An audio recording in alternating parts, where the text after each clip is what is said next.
Better an old demon than a new god. That's the title of a compilation album from 1984. I remember being a young man deciding whether I wanted to move from my shitty upstate New York town to New York City or Seattle.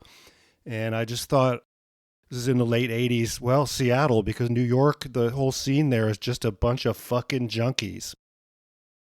So that's irony for you. On Better an Old Demon, you have Jim Carroll, William Burroughs, Richard Hell, all heroin dabblers. And that would bring us to Doomed Planet, Notorious Seattle Junkies, Mark Lanegan. When she was in the other room with the water running, I reached into the inner line in my suede coat and retrieved a Band-Aid box which contained a new 27-point syringe, a bottle cap, cotton, 4 $3 bags. Yes, Mark Lanegan, junkie. But wait, no, that was Jim Carroll from Better an Old Demon Than a New God. And there is something charming about the New York junkies of the 70s and 80s and their little art scene.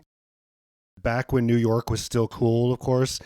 And Mark Lanegan is from the Screaming Trees, a Seattle grunge band that did not make it big, even though they were considered the hottest, coolest, most street cred of all bands when I showed up in this modest fishing village in the early 90s. So Jim Carroll talking about, he's a really good writer. Well-respected, talking about his adventures with heroin, has a certain seedy charm. Mark Lanegan has a new book out. It's his autobiography, and it's grim, and he's not that great of a writer. He might be a great songwriter, some say, but this is a horrible book, and we're going to trash it here today, folks. Screaming Trees, Gary Lee Conner calls Mark Lanegan's memoir vicious and petty. That's from the New Music Express. It is delivered with a venom that is perplexing, says Gary Lee Conner. And there's a picture of Gary Lee and Mark Lanegan. Gary Lee looks kind of like a sad person working at a comic book store with some hipster Kurt Cobain sunglasses on and weird sideburns. And Mark Lanegan, who's in his mid-50s, looks like he is 107. If you don't know anything about Mark or the Screaming Trees, you will probably be familiar with the music he did for Anthony Bourdain's TV show, No Reservations.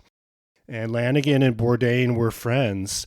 So there, the connection goes back to the New York heroin hipsters. You just can't fucking escape them. Screaming Trees, Gary Lee Conner has denounced Mark Lanegan's memoir, Sing Backwards and Weep, vicious and petty in an explosive statement. Lanegan published his memoir last month in which he reignites a 24-year-old feud with former Oasis star Liam Gallagher and takes aim at his old bandmates. Really, help me fight this addiction. And it's not to heroin, it's to bad rock and roll biographies. I have to shake this. It is torturous. I have to give it to Mark Lanegan. He has the street cred necessary for being a rock star. He grew up in a hard scrabble existence in eastern Washington in Ellensburg, which is indeed a shithole. And he was in Seattle at the right place at the right time, but unfortunately for him, he fucked it up by becoming strung out on heroin. So he did not, he's got a record deal. He's one of the hottest, coolest bands in town, along with Alice in Chains, Soundgarden, Nirvana, and whatnot. And he fucked it up. But I hope he gets a good paycheck from this book. And also, he probably gets royalties from the Anthony Bourdain show. And he is clean. He is a survivor. He survived his bad, destructive, selfish, stupid behavior and is still living as of this day among us. We spent several days shooting The Dilaudid in a Hazy Bliss. By the way, it's May 30th, 2020, and the country, the United States, is basically in flames. My daughter is upstairs being loud on TikTok or something, but fuck it. I just don't give a fuck anymore. I'm just going to do the podcast no matter what. no matter the external noise. We actually had thunder and lightning earlier today in Seattle. Tortillas, oh yeah. It's supposed to be tortillas, oh tortillas. The new Music Express or the new Musical Express? I actually fucking don't remember. I don't give a fuck about anything anymore. Anyway, May 4th, Liam Gallagher calls Mark Lanegan an uptight junkie over claim that he bailed on a fight. So these two macho dickheads got into a dispute, and Lanegan claims in the book that Liam was too chicken to go fight him. And Mark Lanegan is a violent man and a violent drunk. He claims that heroin saved him from becoming a hopeless alcoholic, and he was a blackout drunk that liked to get in fights and beat people up. I guess they were on tour at one point, and Lanegan was offended because Gallagher was mocking the Screaming Trees by calling them the Howling Branches.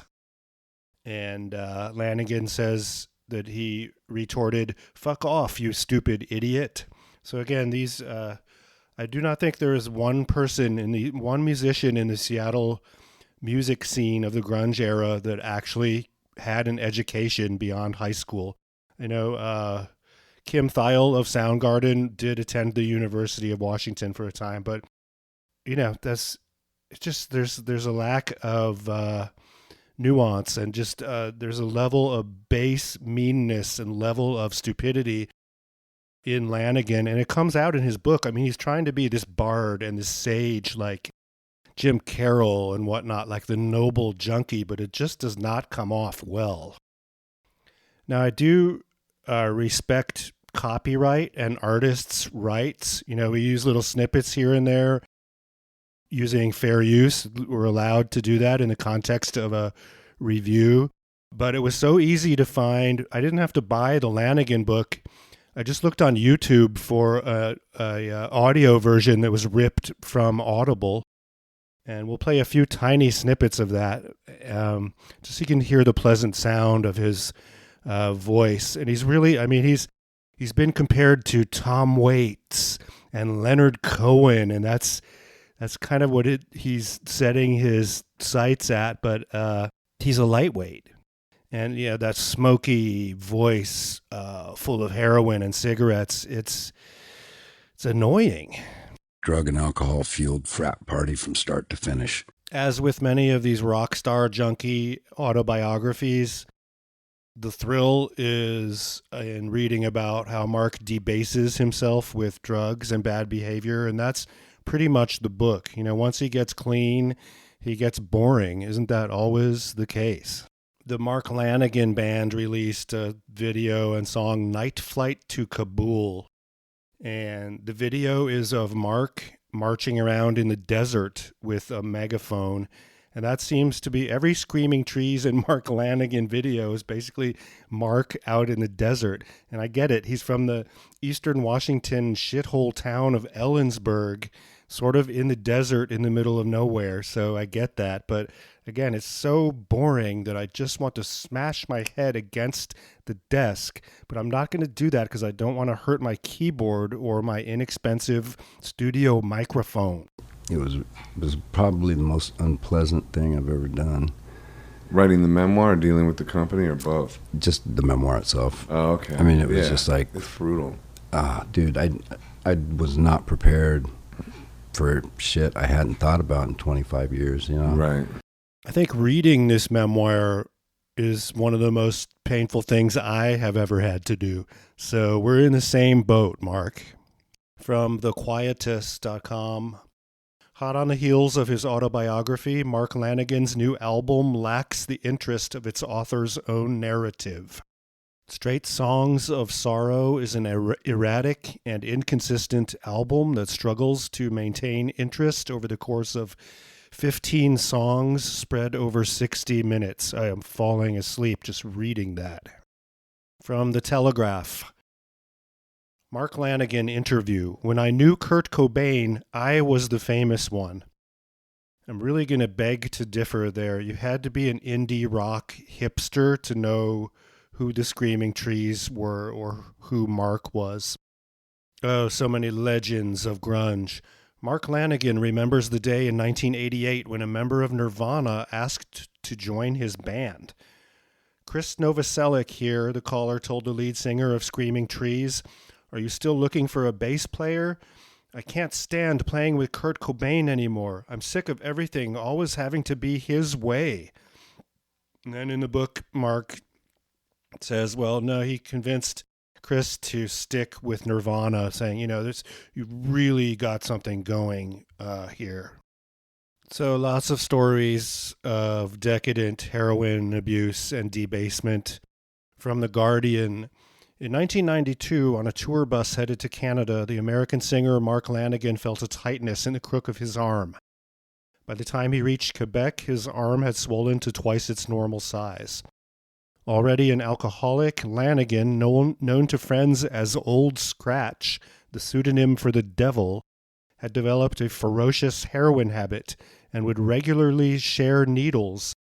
He had a blood infection and almost lost his arm, portrayed in excruciating detail in his book, Sing Backwards and Weep. You have a blood infection. You'll be lucky if you don't lose that arm. Again, I'm a fan of some of these grunge bands, especially the studio work of Alice in Chains, but the Screaming Trees really irritated me during this era. You see photos of them, and Mark he's got the cliche long hair, and he's wearing flannel, and it's just like, God. So Sing Backwards and Weep, the book, it ends in 1997 as he enters rehab. And rehab was paid for because he is destitute, living on the streets, by Courtney Love.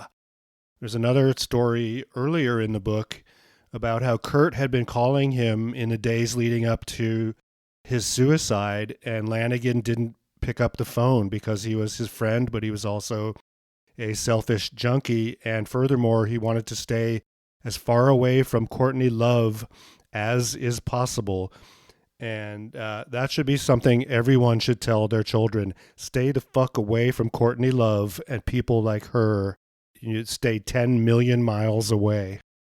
So to have Courtney Love be your guardian angel that saves you from drugs, that is a horrible, horrible fate. And not even Mark Lanegan deserves that. Sing Backwards and Weep is a respectable number 4,300 in Amazon Books and number 10 in rock band biographies. So the best-selling rock star biographies on Amazon, number 1 and number 2, all right, hardcover and Kindle, is Hollywood Park, a memoir by Mikkel Jollett. And that's about when he grew up in Synanon, which is a sinister cult based around sobriety. It's a sobriety cult. And Flea, Acid for the Children. That's actually a good one. It's on there. Rob Halford, Confess. That's something we want to get into. I always liked him. And number 10, Sing Backwards and Weep. One really gross one is Scar Tissue by Anthony Kiedis. I know we talked about that a little bit in an earlier episode. And then Ted Templeman, the producer of Van Halen, has a book, A Platinum Producer's Life in Music. I think we've kicked the addiction, folks. I think this might be our last episode based on a rock star biography or autobiography. We're going to go clean. Though he tried and tried, his sweating, trembling, dope-sick fingers just could not latch onto the rig in the darkness. Screaming Trees were founded in 1984 in Ellensburg, and then in the late 80s they moved to Seattle, so their timing was perfect. They have musical talent. They have a volatile but charismatic, at least for a time, frontman, a killer guitarist, but it just didn't work out for them. They didn't enjoy the riches of, say, a Soundgarden. And it's funny, in the book, there's a long episode about Mark Lanegan touring with Lane Staley on the Alice in Chains tour. Screaming Trees opened up in their daily search for heroin. And at one point, they get totally shit-faced drunk and they smash up the Alice in Chains tour bus. And then Susan Silver, who's a co-manager of Alice in Chains, and also the Svengali behind Soundgarden and Chris Cornell's wife at the time, scolded Mark and banned him from the Alice in Chains bus. So that's another low point. When you get banned from the Alice in Chains bus because of your partying, that is a warning sign. So Susan comes off as a scold, but she's actually one of the smartest people in the music business and in Seattle at the time. And there would not be a Chris Cornell or a Soundgarden multi-platinum band without her, or Alice in Chains for that matter. You know, all these Seattle musicians are friends and they're all tight, so they're going to probably all hate me for dissing Mark Lanegan and his book. But, you know, that's the price you pay when you do a Seattle true crime podcast. Again, I'm recording this on May 30th, 2020, and there's a lot of civil unrest out there. America is being torn apart, and that would lead us into advertising from our sponsor. We'll be right back after this message. Sharp blades plus gravity, that's the situation. Head buckets, blood drainage all across the nation. No more billionaires, no more plutes, that's the solution. Come on down to Chop Mart to get with the revolution. Chopping, slicing, heads are rolling, everyone dies. We got pitchforks, torches, and guillotine supplies. Chop Mart, 1789 Skagsport Way South, Central Woolley, Washington, USA, 98284. Local grunge music writer Jillian G. Garr wrote a review of the book. This is a book that takes no prisoners. The Screaming Trees on their Facebook page have taken exception to Lanegan's harsh recollections of his time with the band.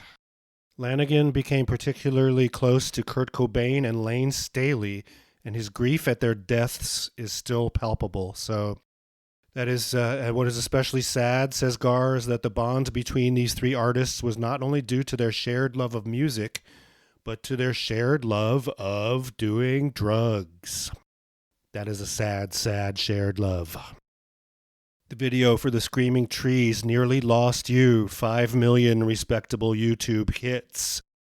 There they are at a speedway in the desert playing their music. It's an uninspiring video. The song is decent. We stayed strung out the entire tour. The Screaming Trees video for Dollar Bill. It's basically a low-budget affair with them playing in a dark basement. The Screaming Trees, Bed of Roses, they're walking around on the railroad tracks. It's just these cliche music videos are so unoriginal and unimaginative. The Screaming Trees video for Sworn and Broken. It's the band wandering around probably in Ellensburg, and it makes no sense. Partying with 2 strippers all night. Again, I'm going through all this dreck so that you, our beloved listener, do not have to. I do like how in this video you're seeing Mark's tattoos on his hands prominently. Kind of he's got tattoos on his hands. He must be some kind of a badass, some kind of a person outside of the normal social conformity. He must be a deep thinker who's empathetic to those less fortunate than him that did not have the same opportunities as he did, the same privilege, the same luck. Powerful East Coast white powdered heroin. Okay, one more from YouTube. The Mark Lanegan Band 2017 at the Glastonbury Festival. Just really boring. I mean, it's a paycheck for him, and I guess the kids love it.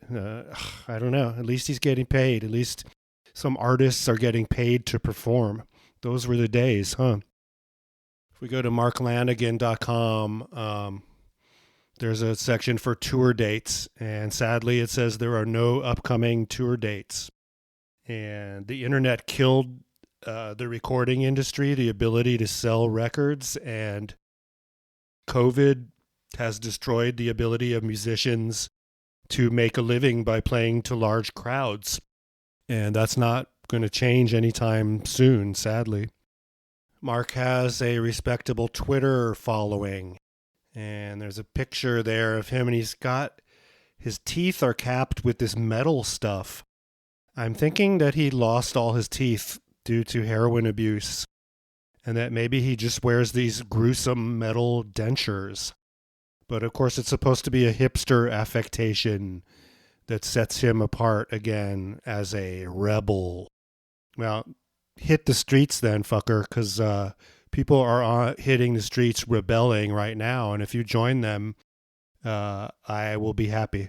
And now, advertising from our sponsor. Chopping, gouging, slicing and stabbing, looting all the stores and everybody's grabbing. Politicians and the media telling their lies. Hey everybody, you need guillotine supplies. Torches, pitchforks, guillotine supplies. You'll find it at Chop Mart. Chop Mart, 1789 Skagsport Way South, Cedro Woolley, Washington, 98284. Rolling Stone's Corey Grow did a good piece about Lanegan, Mark Lanegan, on why Kurt Cobain's death still haunts him and how Courtney Love saved his life. We're never going to hear the end of that story.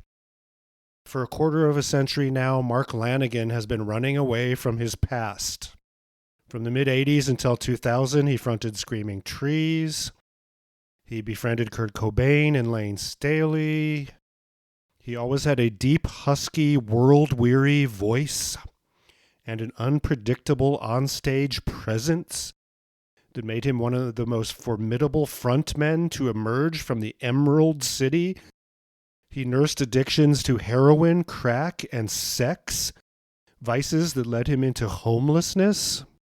That's all detailed in the book. He is rather frank. I mean, any autobiography is really essentially a work of fiction, and this is not different. But there's some truth to his stories. I mean, how he remembers any of this shit, I don't know, because he's so fucked up on heroin and alcohol and whatnot. It's just odd.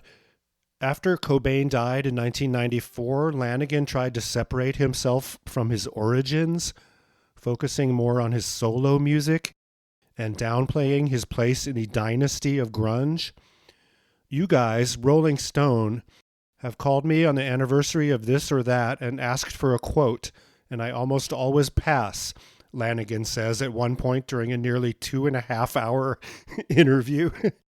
I think there should just be an algorithm for rock star biographies, and you just plug in your name and the machine learning AI just churns out a story of a hardscrabble upbringing, dabbling in drugs, fame, or the almost famous trope, and then recovery and sobriety and being boring. Writing this book was probably the most unpleasant thing I've ever done. He says matter-of-factly, according to Rolling Stone.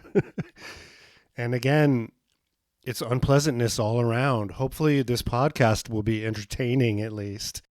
There are quite a few people that dislike Mark Lanegan, and I hope they get to listen to this podcast and get some joy from it. Otherwise, I have failed. According to the Internet Movie Database, in addition to doing that song for Anthony Bourdain's show, Mark has a respectable amount of music being used in TV shows and movies. So he's one of those rare artists and musicians that is actually making a living. Before I forget, Mark published a book before this one called I Am the Wolf. And it's basically some musings and jottings and lyrics. Water will forgive me for everything I never should. Water will accept me for everything I never could. In between doing the odd shot of dope every now and then, we cleaned all of our rigs out in the same glass of water that after a while turned pink with blood. We thought nothing of cleaning our syringes in the same water. Like all good rock star autobiographies, this one has a ghostwriter. Mark, partially illiterate. He's not sitting reading books when he was on tour opening for Alice in Chains. He was shooting up and being stupid. The ghostwriter is Mishka Shabali. If you go to mishkashubali.com, you see, after receiving an expensive MFA in fiction from Columbia University, Mishka Shubali promptly realized he was more interested in playing music in dive bars than writing. He lived out of a Toyota minivan for a year, touring nonstop, and shared the stage with artists like The Strokes, the Yeah Yeah Yeahs, the Decemberists, so some of the contemporary hipster bands. He's become a cult favorite, opening nationally for comedy iconoclast Doug Stanhope. He has won praise from Johnny Depp. Well, then, I believe he's also in recovery. His first full-length memoir, I Swear I'll Make It Up to You, A Life on the Low Road, was published in 2016 by Public Affairs. Teaches writing at the Yale Writers Conference. And he sits on a bench with his dog, contemplating life. Anthony Bourdain has some problematic aspects, especially when he got rich later in life, but it's nice that Mark dedicates his book For Tony and All My Other Absent Friends. The book just goes downhill from there. And if you enjoy being tortured, then we're going to wrap up this episode by torturing you and reading some excerpts from the book, Sing Backwards and Weep. Mark is obsessed with hillbillies. He calls himself a hillbilly and a redneck, but he really uses this term over and over in the book. He's also obsessed with big, hulking, strapping men.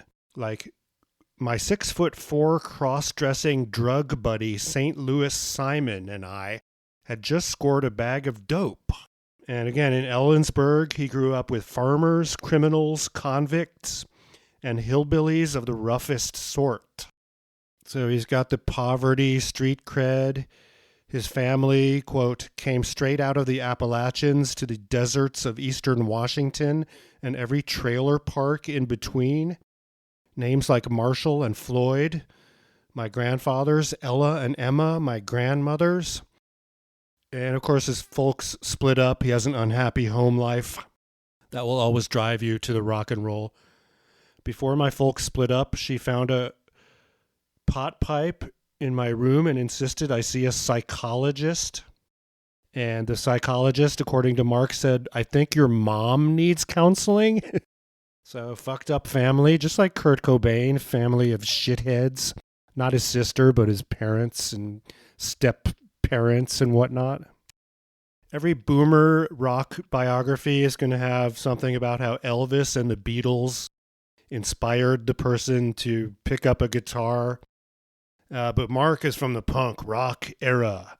Some early punk rock 45s, and I was instantly grabbed and fucked hard. The Sex Pistols' Anarchy in the UK was the revelation that changed my life.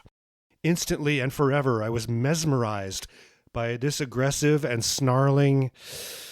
and of course, Sex Pistols, The Damned, The Stranglers, The Ramones, Iggy, David Bowie, New York Dolls, Velvet Underground, all of the cliche privileged, New York heroin scene punkers. The Clash are from the mother country.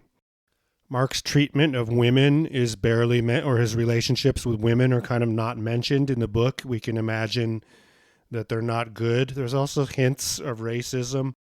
Playing football in Ellensburg, he says, the prankster had been the biggest, heaviest lineman on our team, an extremely large, dark-skinned black guy who weighed well over 300 pounds, named Waddell Snyder. We found Waddell on Facebook. This has got to be him. He went to Ellensburg High School, and he is a dark-skinned black man. Ooh. I'm not sure how extremely large he is. He's a career and technology education teacher at Oakville High School, and he went to Ellensburg High School.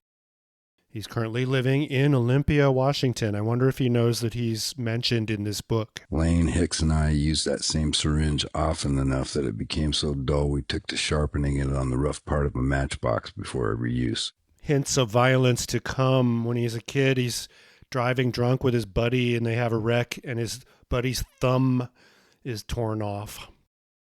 And one of his teachers, again, you can't fact check any of this. I will take his word for some of it. If you can give him one thing, it's that he's honest about his stupidity and violent behavior. One of his teachers at Ellensburg High School says, "Mark Lanegan, you are one of the students I watch walking around this school who make me sick to my stomach." Like an ancient knife on a primitive whetstone. And again, the made-up dialogue that's not accurate, that's always a pet peeve of mine. So the teacher says, "I know you think you are Joe Cool, but I'm here to tell you that you're sadly mistaken. What you are is a piece of trash. I only agreed to this because I want you to see what you're really made of, although I already know. And don't think you're fooling me or anyone else. I'm aware you are taking marijuana every day." That last part she had nailed correctly, he says. So he's a sad redneck boozer. And again, the western United States is a big empty place, and eastern Washington is just Trump country, and you're in the middle of nowhere in Ellensburg. And so he started to be a blackout drunk. He'd be unconscious for 24 hours and then drinking for 24 hours. If we search for redneck and white trash in this ebook, the words come up quite frequently. So he's full of self-hate in describing himself in this classist way, but also looking down upon those less fortunate than him, as I have said. "I had been reviled as a town drunk before I could even legally drink. I had a full beard at 18 years old and started drinking in bars, always blacking out drunk." So his girlfriend leaves him for like a normal person. And then he says, "Shortly before I turned 21, I found myself in the unlikely role of rock singer in an up-and-coming underground band with plenty of opportunity for female companionship. Thank God Deborah left me." So there is some sexual bragging in the book. There's some, "Oh yeah, I was a rock star and women were throwing themselves at me," and so whatever. That's another boring cliche that's in all of these books. But of course, once you become strung out on heroin, you are squandering those opportunities. So he's working as for a loan shark or something, repossessing people's stuff. "The rednecks and poor people whose stuff I had to take, they were also made of pretty rough stock. I carried with me on the job an aluminum bat and a stolen .22 pistol." So that's his badass street cred there, if that story is to be believed. He signed up for the National Guard at age 15. He joined a traveling circus. "In my early teens, I saw a vintage photo of a fully tattooed man and immediately began to tattoo myself." God, this book is so stupid. "When I got a hold of William Burroughs' book, Junkie, I knew then that I would also be a heroin addict someday." One thing about Burroughs is that he was a very brilliant writer, so his magic did not rub off on Mark Lanegan for this book. So the Screaming Trees sign with SST Records. And again, that's Greg Ginn's record label. Greg Ginn was the guitarist for Black Flag for a while, and I had hooked up with him on Facebook many years ago until I realized he's a fucking right-wing psychopath with dangerous right-wing views. So that's sad. There's a little homophobia in the book, too. Our just-turned-21 drummer, Mark Pickerel, was a very handsome kid who drew a lot of attention from men and women. And he goes on to discuss someone who he thinks is hitting on Pickerel. I think we know Pickerel from the time when he kind of opened a little thrift store, antique store in Belltown on 2nd Avenue, and he's a good kid. He was not in the Screaming Trees for long. I think he couldn't put up with Mark's insane bullshit. He was talking about this guy named Sage. At every show the Wipers played, Sage was always accompanied by some youngish dude. I knew a grooming when I saw one. And whenever he was around Pix, he acted like a teenager in love. I would always see him touching Pix, talking quietly and intently, staring into his eyes while rubbing his shoulders. And I wonder what Mark Pickerel thinks of that passage in the book, and if he can confirm that this guy was hitting on him. It's just odd bit of homophobia for Mark. But again, he doesn't have any black friends or gay friends or anything. Maybe he does now, but he is a redneck that was thrust into the role of rock star to be. And it's funny, my daughter has asked me this a couple times. Dad, how come you know all these people that are almost famous, that were almost became rock stars, but didn't actually, something bad happened? And like, well, yeah, I've lived in Seattle for 30 years, and I know a fuck of a lot of those people. Okay, that's it. We're done with the torture. Mark Lanegan, as you can tell, I'm not a huge fan of his music, and I think his plodding, pretentious writing, where he's trying to be like Tom Waits or something, or Jim Carroll, is incredibly stupid. We found it effortless to meet girls to hang out, have sex, and party with. Notorious Seattle Junkies, Mark Lanegan. And we want abolition. We want to abolish the police. Doomedplanet.com. Goodbye. It's gonna yak in Yala. Spani Askat. It's gonna in the hometown. Iskaft. Sharzad. Or it's gonna yell. Raimondo. It's gonna start Iska Sharzad. lafto testa. Nya, ja. Iskaft. Oskin now. Askat. Oskin now. Iska Kastof. It's gonna yak in Yala. Spani Askat. It's gonna in the hometown. Iskaft. Sharzad. Or it's gonna yell. Raimondo. It's gonna start Iska Sharzad. lafto testa. Nya, ja. Iskaft. Oskin now.